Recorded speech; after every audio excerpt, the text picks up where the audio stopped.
Boa noite, meus irmãos. Muito bom tê-los aqui conosco para mais uma palestra, mais uma noite de estudo, onde vamos refletir um pouco acerca da reencarnação e a lei do amor. Toda vez que damos início a uma tarefa na Casa Espírita, nós começamos com uma prece e com a leitura preparatória. Hoje nós vamos fazer uma lembrança ao pobrezinho de Assis, que hoje é o dia de São Francisco. Nós vamos fazer a leitura da prece que é tão conhecida por todos, a oração de São Francisco. Senhor, fazei-me instrumento da vossa paz. Onde houver ódio, que eu leve o amor. Onde houver ofensa, que eu leve o perdão. Onde houver discórdia, que eu leve a união. Onde houver dúvida, que eu leve a fé. Onde houver erro, que eu leve a verdade. Onde houver desespero, que eu leve a esperança. Onde houver tristeza, que eu leve a alegria. Onde houver trevas, que eu leve a luz. Ó Mestre, fazei que eu procure mais consolar que ser consolado, compreender do que ser compreendido, amar que ser amado. Pois é dando que se recebe, é perdoando que se é perdoado, e é morrendo que se vive para a vida eterna. Com essa leitura, então, nós vamos dando início à nossa palestra da noite. Mas convidamos a todos para entrar em prece, para pedir o auxílio daqueles que olham sempre por nós, e na noite de hoje não é diferente. Elevamos então, Senhor, o nosso pensamento ao nosso Pai amoroso, a Jesus, nosso mestre, amigo, nosso irmão maior, aquele que olha por nós em todos os instantes da nossa vida. Lembramos especialmente na noite de hoje do pobrezinho de Assis e pedimos, com a certeza, que ele continua nos auxiliando e nos amparando. Que possa estar conosco nessa noite através dos seus mensageiros amigos, mensageiros de luz, que trabalham na casa de Vicente de Paulo, que nos recebe na noite de hoje. As barreiras materiais são quebradas e todos estamos juntos na tarefa que nos foi oferecida nessa encarnação. Obrigado a todos os mensageiros que já estão conosco, que possam nos inspirar para o tema da noite, que possa tocar o coração de todos, inclusive o nosso. Obrigado, Jesus. Permaneça conosco agora e para todo sempre, que assim seja. Vamos dando início, então, à nossa palestra com a reflexão sobre a reencarnação e a lei de amor. Na noite de hoje, pensamos um pouco do mundo que vivemos hoje, tudo que temos, tudo que podemos e até onde podemos chegar. São perguntas que ficam martelando em nossa cabeça. Será que não podemos fazer um pouco mais em favor daqueles que necessitam? Hoje a gente passa por uma pandemia que nos obriga a aprender a quebrar as barreiras materiais da casa espírita e fazer com que a mensagem do mestre amigo chegue a todos aqueles que querem e precisam conhecê-la. Cada dia um novo aprendizado.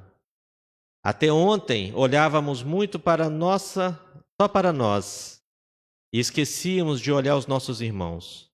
Hoje talvez seja necessário fazer um pouco diferente. Estamos todos juntos na mesma embarcação que tem Jesus como o capitão dessa nau. Não dá mais para fugir. Fugir para onde? Todos estamos juntos. Essa pandemia veio para nivelar todos os irmãos como iguais. Não existe mais poderosos nem menos poderosos. Mas muitas vezes a pandemia é necessária para nos fazer refletir. Será que não temos que cuidar um pouco mais daqueles que nos cercam? Será que não precisamos cuidar um pouco mais do planeta que é a nossa casa? Quando nós percebemos a nossa casa queimando e queimando animais, que tristeza. Mas o que estamos fazendo para mudar isso? Essa é a pergunta que tem que ser feita.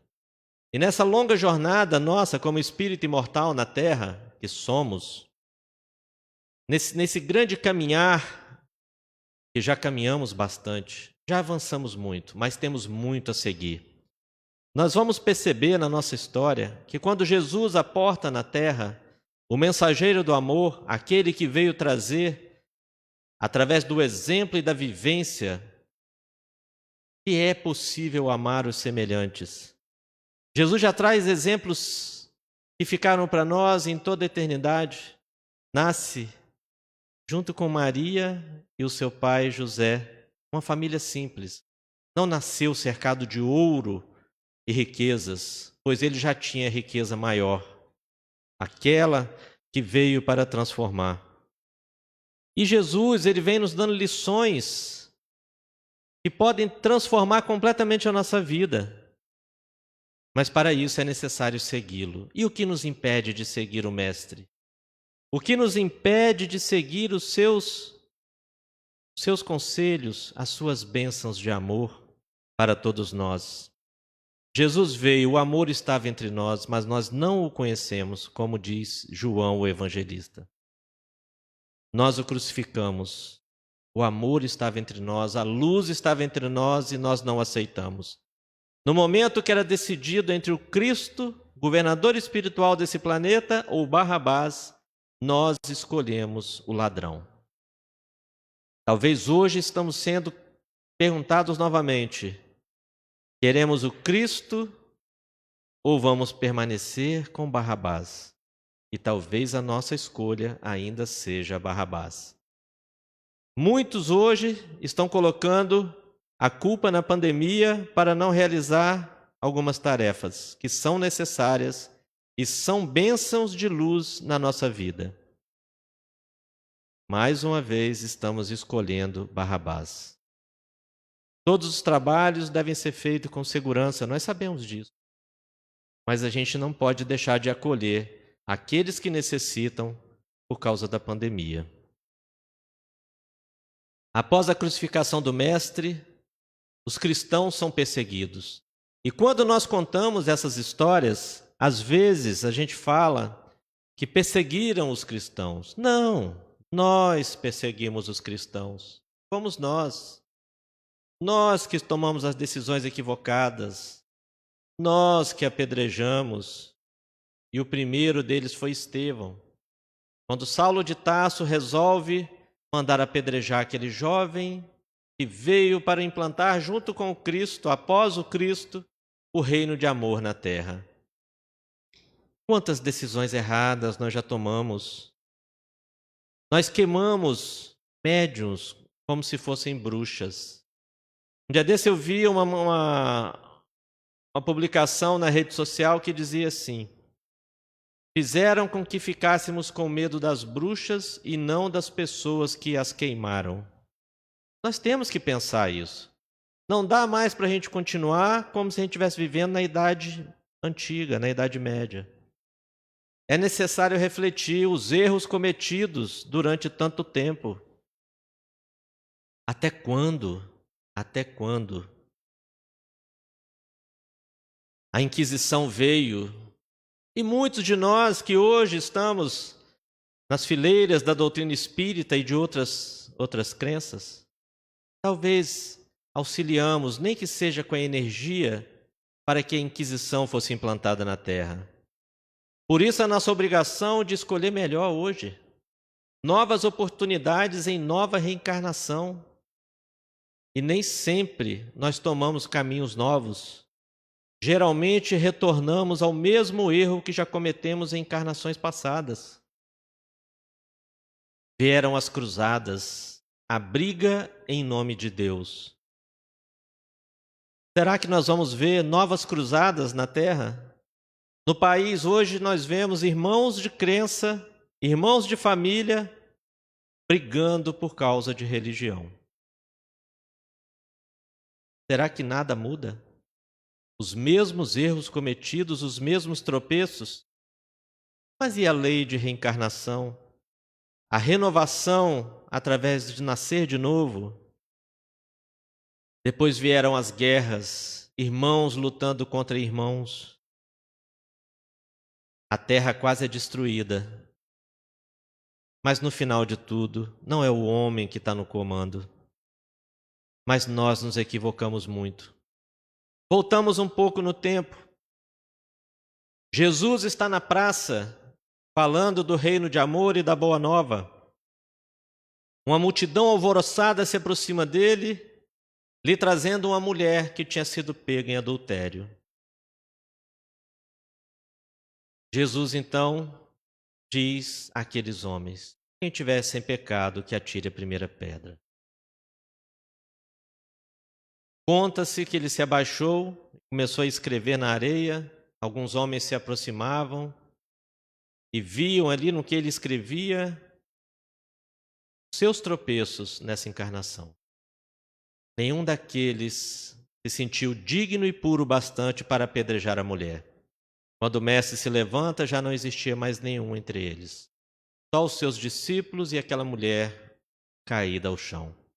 Jesus a levanta pela mão, porque ele pede que os filhos de Deus fiquem de pé para enfrentar os seus dilemas, as suas angústias e as suas aflições. O Pai amoroso não quer os seus filhos caídos. Mesmo quando enfrentamos tamanha dificuldade, ele nos quer de pé. Avisa aquela mulher então que fosse e não errasse mais. E hoje, Jesus continua na praça. E nós que somos hoje aqueles que estão carregando as lições do Evangelho debaixo do braço, muitas vezes, encarregados de construir o reino de Deus na terra, somos agora aqueles que apedrejam em praça pública. Até quando? Até quando? E Jesus deixa bem claro que Deus não trabalha com punição, Deus trabalha com amor. Se olhássemos a nossa história, a nossa bagagem, se pudéssemos lembrar, talvez ficaríamos com vergonha. Porque não somos puros o bastante para nos tornarmos juízes de alguém. Mas Jesus nos oferece uma proposta para uma existência, para a eternidade, e não para uma única encarnação. A proposta de Jesus é para a mudança interior. Erramos? Sim. Vamos deixar aqueles erros ali quietinhos e vamos assumir a responsabilidade de trabalhar para acertar o que fizemos. A lei é de amor e não de punição. Passaram-se muitos séculos e nós, nessa confusão toda que eu narrei, eu falei muito pouco em relação aos erros cometidos. Nós erramos muito mais. Vivemos um verdadeiro período de escuridão na Terra. Mas as luzes voltaram a brilhar no século XIX, quando as mesas giraram e nosso querido Allan Kardec, o codificador da doutrina espírita, começa uma investigação de mesas que respondiam a questões, a perguntas. Não era possível.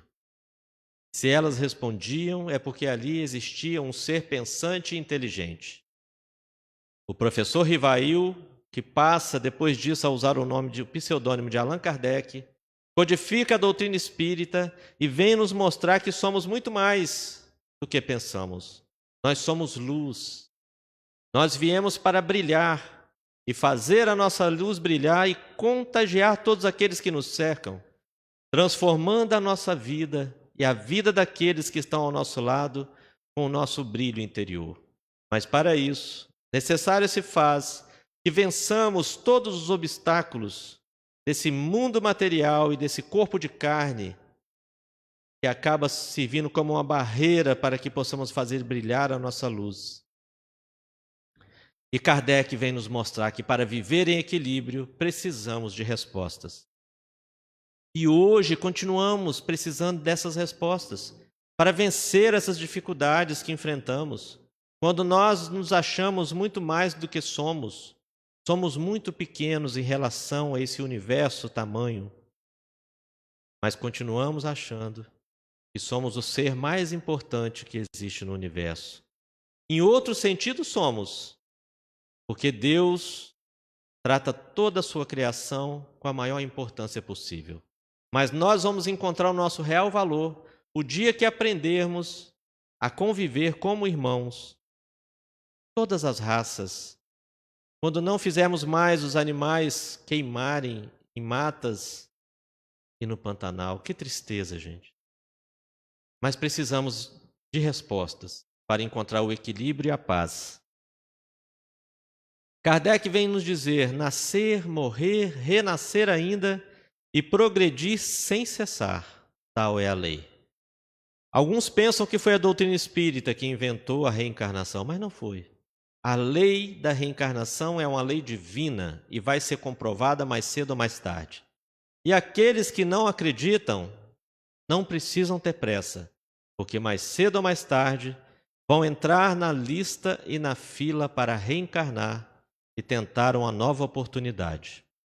Mas se estamos encarnados, qual é o propósito da vida? No Livro dos Espíritos, capítulo 1, livro 2, questão 115. Diz o seguinte: Deus criou todos os espíritos simples e ignorantes, ou seja, sem conhecimento. Deu a cada um deles uma missão, com o fim de os esclarecer e progressivamente chegar à perfeição, pelo conhecimento da verdade e para os aproximar de Deus. Então, cada um de nós tem um propósito nessa encarnação, em todas as encarnações.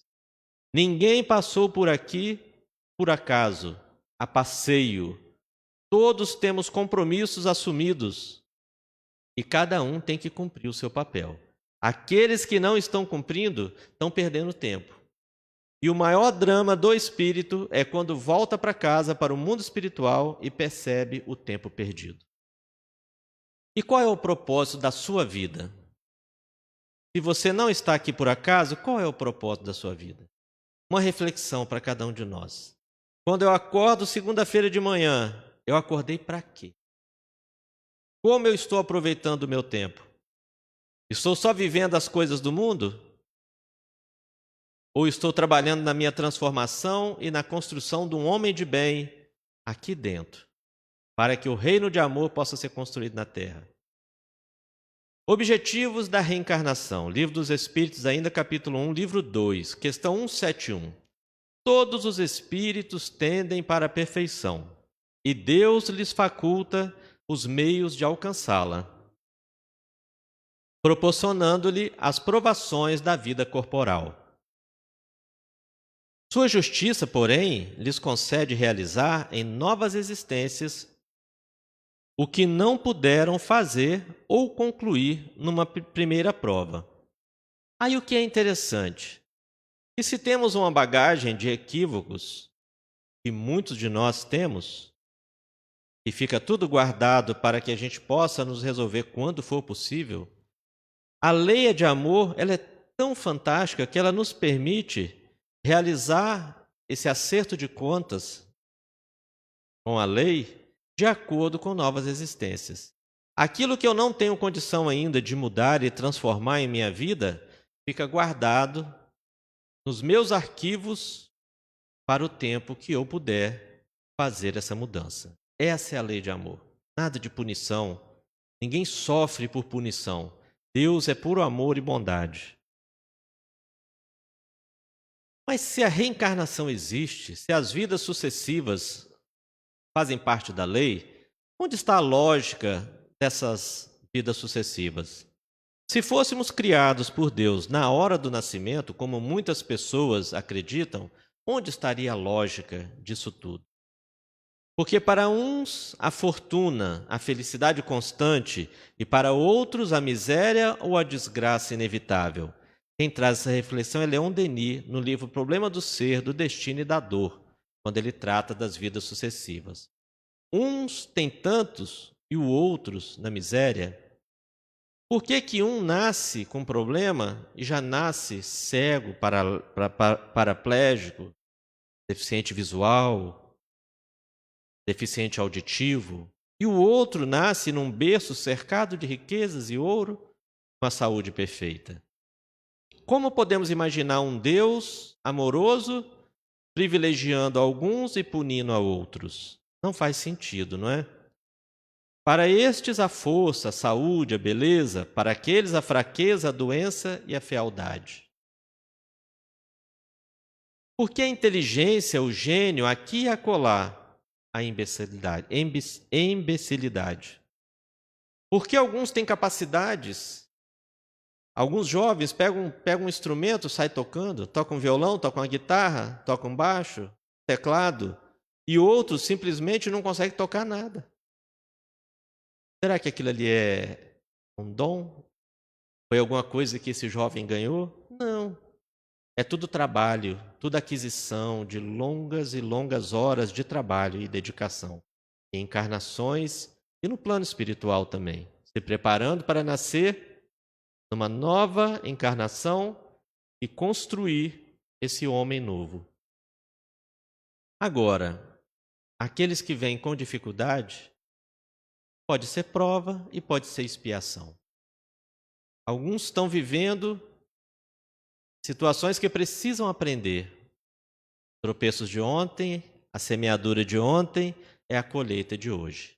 Se desperdicei demais ontem, hoje talvez eu sinta falta para aprender a valorizar aquilo que não valorizei. Como se encontram tantas qualidades morais admiráveis, a par de tantos vícios e defeitos? Jesus diz que nenhuma ovelha se perderá daquelas que o Pai o confiou. Mas essas ovelhas são grupos que muitos já avançaram e outros não. E todos estamos vivendo em comunhão aqui na Terra.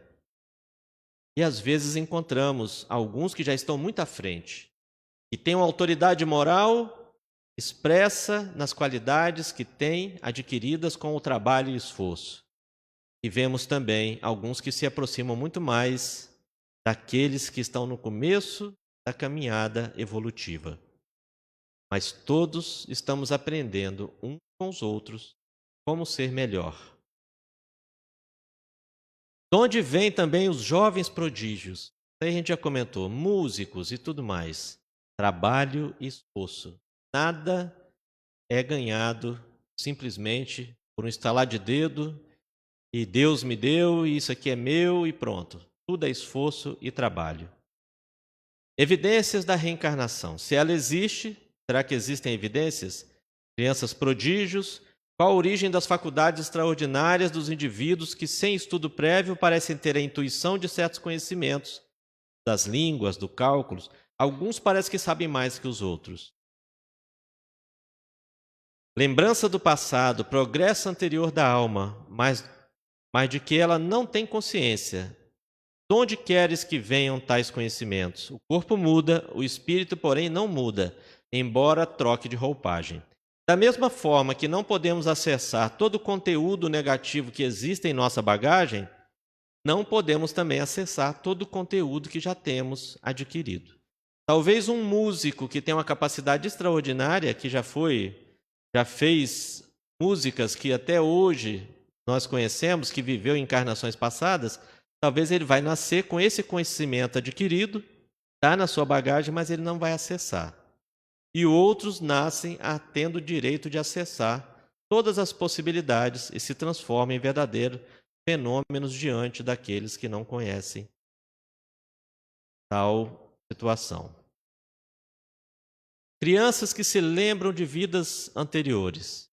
Como? Espontaneamente, como eu posso lembrar de alguma coisa que não existe? Então aí a gente vê uma evidência de reencarnação. Lembranças de vidas passadas. As reminiscências de vidas passadas através do processo de revivência ou hipnose, terapias regressivas. A terapia regressiva existe, não é uma prática comum nas casas espíritas, mas existem profissionais sérios que realizam essas terapias para fazer algum atendimento e alguém que necessita. Não é uma prática comum nas casas espíritas, mas existe. Pesquisas científicas sobre a reencarnação. A gente sempre ouve falar de Dr. Ian Stevenson, que ele lança o livro 20 casos sugestivos de reencarnação. Ele catalogou esses casos, visitou essas famílias e foi fazendo os registros para que pudesse ficar marcado os encontros que ele faz com a história que é contada pela pessoa, e ele vai lá e analisa e confere que era tudo verdade. Ele encontra registros policiais, cartórios e tudo mais, comprovando que a história que a criança contava, ou então o adulto contava, era verdade. Então, isso é um caso de reencarnação.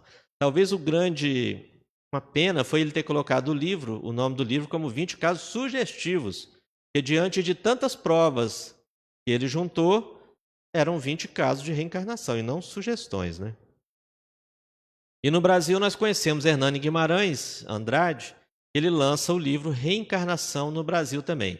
Catalogou casos também de pessoas da família que tinham lembranças de encarnações passadas, comprovadas com vários dados que ele registra nesse livro. Então, se a gente quiser admitir que a reencarnação existe, nós já temos fatos e dados para comprovar. Outro que é muito conhecido no meio espírita é o livro Minha Vida em Outra Vida. É uma senhora, a história de Jane, uma mulher do interior dos Estados Unidos, que ela tem visões e sonhos e lembranças de sua última encarnação, como Mary, uma mulher irlandesa que faleceu na década de 30. Intrigada, ela vai em busca dessas informações que ela tinha e ela encontra a sua família da última encarnação. Fantástico isso. Quer prova maior do que isso para a reencarnação?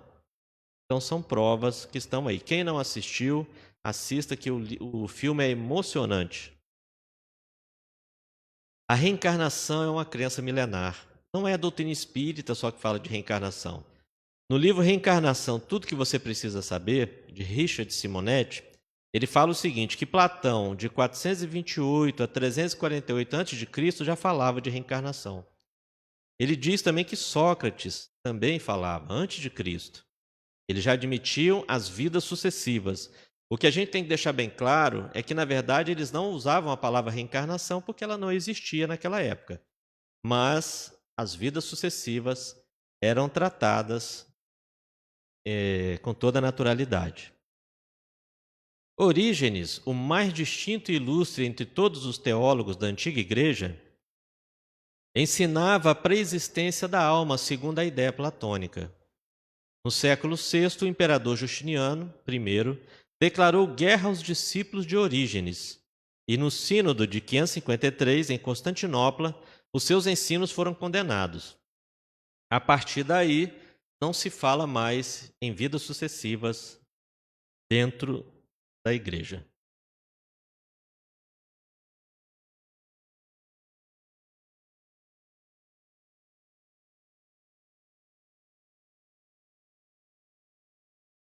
A reencarnação na Bíblia, no diálogo de Jesus e Nicodemos, como pode um homem nascer de novo sendo velho? E Jesus explica, como, Nicodemos? Você é um doutor da lei e não conhece esse assunto? Então, demonstrando que era um assunto que era comentado.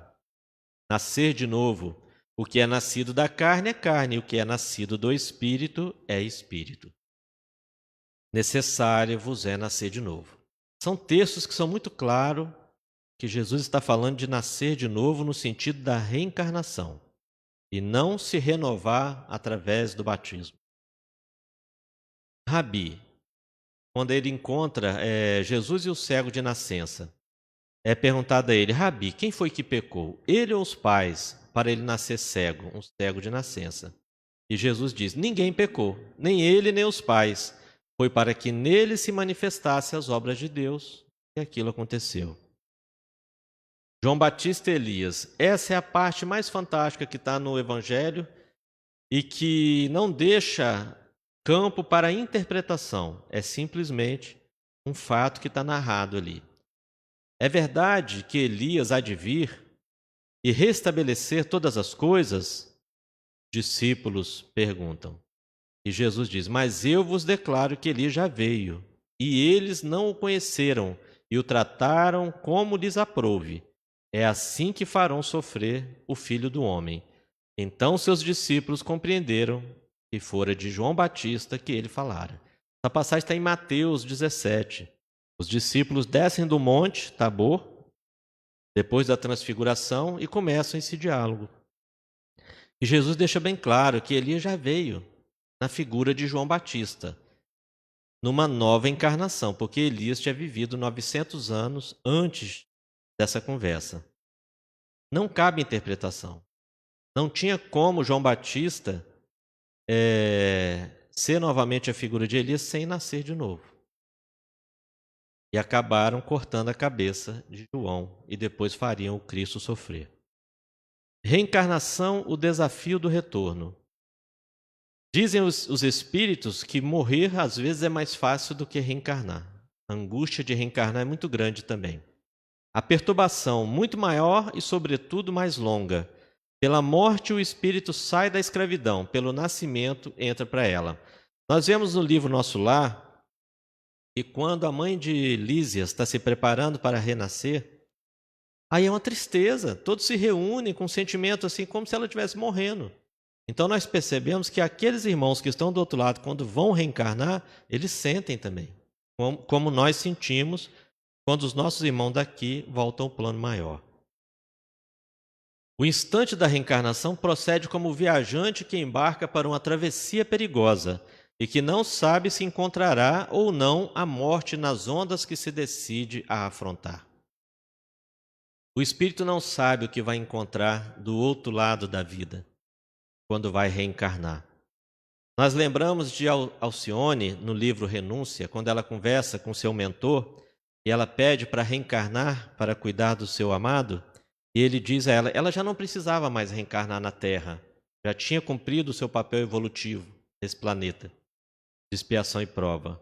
E ele diz a ela, cuidado minha irmã, muitos renasceram e não cumpriram a sua tarefa e tombaram diante das paixões terrenas. Então nós percebemos que nós que somos simples mortais, espíritos em evolução, no nível de expiação e prova aqui na Terra, nós temos muitas dificuldades. Quando aqui chegamos, nem sempre conseguimos vencer as dificuldades da carne. E tombamos novamente, mais uma vez, e mais uma vez, e mais uma vez. Se um espírito evoluído tem essa dificuldade, quem dirá nós, simples mortais? E os sentimentos no retorno? A aproximação do momento de reencarnar sente uma espécie de agonia, pois que as provas da sua existência o retardarão ou farão avançar, conforme a suporte. Já pensou aquele espírito que já errou bastante em encarnações passadas? Aí ele se redime no plano maior, estuda, se prepara e vai reencarnar para resolver as suas questões. Olha a aflição desse espírito. É necessário confiar, pois não estamos sozinhos. O amparo sempre está ao nosso lado, mas o medo de falhar de novo nos atrapalha. E esse medo não pode nos proibir e nos impedir de cumprir o nosso papel aqui na Terra. Necessário é acertar os nossos ponteiros, cumprir, pelo menos equilibrar a balança, para que a gente possa começar uma vida nova. Isso são questões que estão no Livro dos Espíritos, questões 330 a 343, o desafio do retorno. E o planejamento da reencarnação? Uma reencarnação é planejada, aí a gente começa a imaginar. Tais projetos envolvem complexidades, pesquisas do passado, avaliação de possibilidades futuras, identificação e localização de pessoas com as quais devam ser negociadas futuras atividades. Imaginem vocês quantos irmãos estão comprometidos numa mesma encarnação para que o espírito possa nascer. Pensem bem. Tenho que ter uma família, tenho que ter um professor, tenho que ter um patrão, tenho que ter um vizinho, tenho que ter uma namorada, uma esposa, filhos. E tenho que ter dentro desse núcleo todos aqueles irmãos que estou comprometido para ser ajudado ou para ajudar. Aí, às vezes, no momento que o espírito vai reencarnar, alguém toma a decisão de tirar-lhe a vida. Imagine o trabalho que os irmãos da espiritualidade tiveram para promover a encarnação do espírito. Como nós temos que refletir acerca disso? Dizer não ao aborto. É muito difícil reencarnar. Esse texto está no livro Hermínio de Miranda, Nossos Filhos são Espíritos, que mostra todo esse trabalho do planejamento da reencarnação. E ele continua, que tendências estimular? Quais desestimular ou combater? Que virtudes enfatizar? Que erros corrigir? Até onde poderão suportar pressões corretivas? Que problemas devem ficar para mais tarde ou em outras existências? Então vejam vocês que nós não vamos resolver nossas questões tudo em uma encarnação. Mas também aqueles que chegam aqui e se comprometem no trabalho e na transformação moral podem receber novas tarefas, novos acertos de débitos, para que possam resolver suas questões íntimas. Vai depender da estrutura de cada um e do trabalho na transformação dentro da encarnação. Inúmeras variáveis são postas em discussão e avaliação, a fim de armar-se um esquema viável dentro do possível, ainda que nem sempre o ideal. Quando eu estou planejando, quando posso participar do meu planejamento, às vezes eu sonho em mudanças radicais, mas que eu não tenho condição de suportar.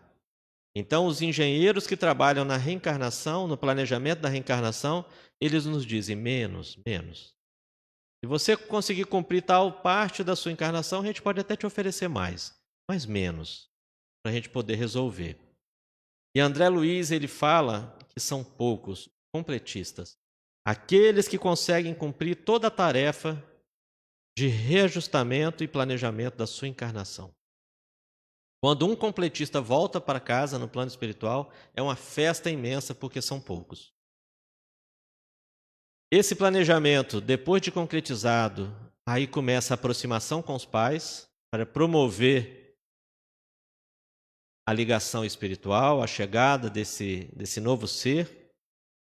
Todo um trabalho complexo, a fecundação física para que esse espírito possa se ligar a um corpo, a união da alma com esse corpo, todo o trabalho assistido pela espiritualidade para nos permitir nascer aqui na Terra. E o nosso futuro? Leon Denis questiona. O nosso futuro está em nossas mãos e as nossas facilidades para o bem aumentam na razão direta dos nossos esforços para o praticarmos. Quanto mais me esforço e mais trabalho, mais vontade tenho de mudar, mais a minha vida vai avançar. Toda vida nobre e pura, toda missão superior é o resultado de um passado imenso de lutas, de derrotas sofridas, de vitórias, ganhas contra nós mesmos. Vencer esse inimigo íntimo que existe e que vive querendo nos derrubar, mas nós venceremos esse ser que insiste em gritar aqui dentro de nós para fazer nascer esse homem novo. Cada faculdade brilhante, cada virtude sólida reclamou existências múltiplas de trabalho obscuro, de combates violentos entre o espírito e a carne, a paixão e o dever. Para chegar ao talento, ao gênio, o pensamento teve de amadurecer lentamente através dos séculos. Nada cai dos céus em nossas mãos. Exige trabalho e mudança. E Jesus veio nos trazer a lei de amor, não lei de punição, lei de amor. E o Espírito Lázaro, ele diz o seguinte: resume a doutrina de Jesus inteira à lei de amor. Nada mais. É de essência divina. Todos nós temos no coração a centelha desse sentimento sagrado que iremos desenvolvendo através de várias existências. E nós seguimos numa escalada evolutiva. Os primeiros degraus, na origem, embriões dos sentimentos. Subimos um degrau, os instintos. Avançado e corrompido, sensações. Instruído e depurado, sentimentos. E a meta? A meta é o amor. Lá no final dessa subida, o amor que nós vamos conhecendo. Talvez hoje nós já temos alguns reflexos do que Jesus veio nos exemplificar. Nos encontramos em algumas situações que já conseguimos perceber o que é o amor, mas às vezes nos perdemos ainda nesse homem que existe aqui dentro, esse inimigo íntimo que nós carregamos, e deixamos ele sobrepor. Mas o esforço e o trabalho constante vai fazer que possamos conhecer o amor. A reencarnação é um dos instrumentos de aplicação da lei de amor, continua o Espírito Lázaro.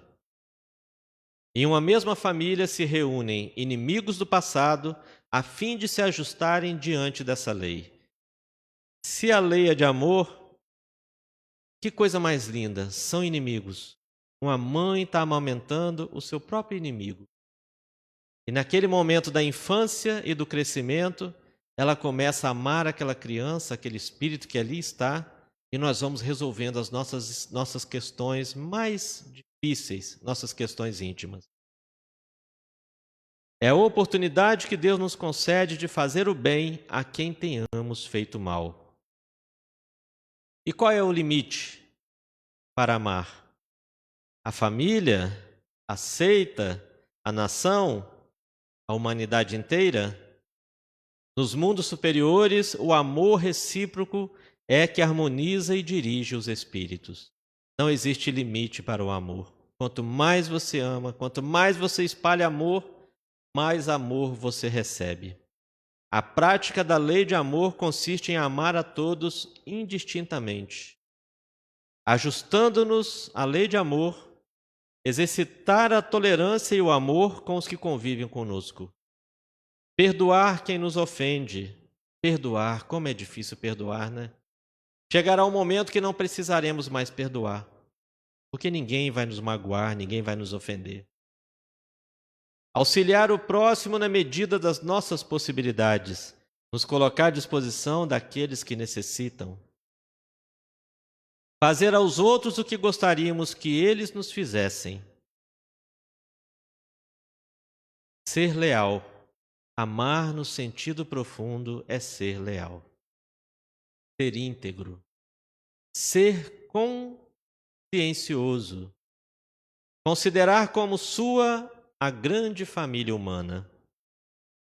Suavizar as dores dos semelhantes nesse momento que vivemos. Aqueles que têm a possibilidade de se colocar à disposição dos que precisam, e são muitos. Porque o momento que vivemos é muito delicado. E nós podemos suavizar a dor de alguém.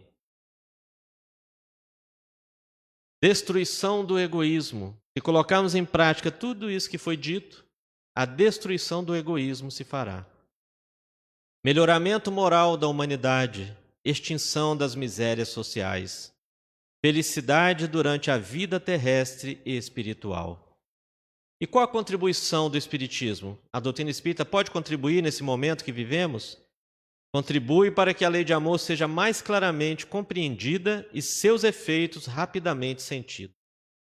Mas se nós não compreendemos a doutrina espírita, essa lição que nos foi oferecida nessa encarnação, como que podemos levar a doutrina à frente e oferecê-la aos outros?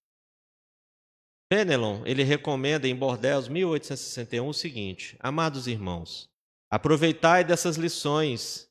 É difícil praticá-las, porém a alma colhe delas imenso bem. Amai-vos e vereis a terra transformada num paraíso terrestre.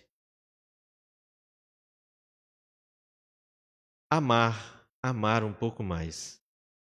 Vamos chegando ao fim desse trabalho, esse estudo sobre reencarnação. Quantas possibilidades nos são oferecidas? Se fizermos uma reflexão em nossa vida, como podemos mais? Como podemos amar um pouco mais?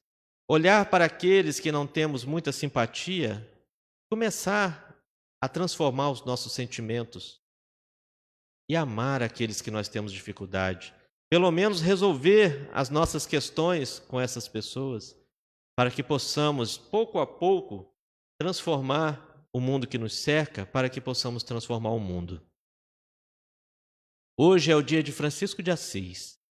Era um jovem, na sua juventude, plena juventude, completamente perdido.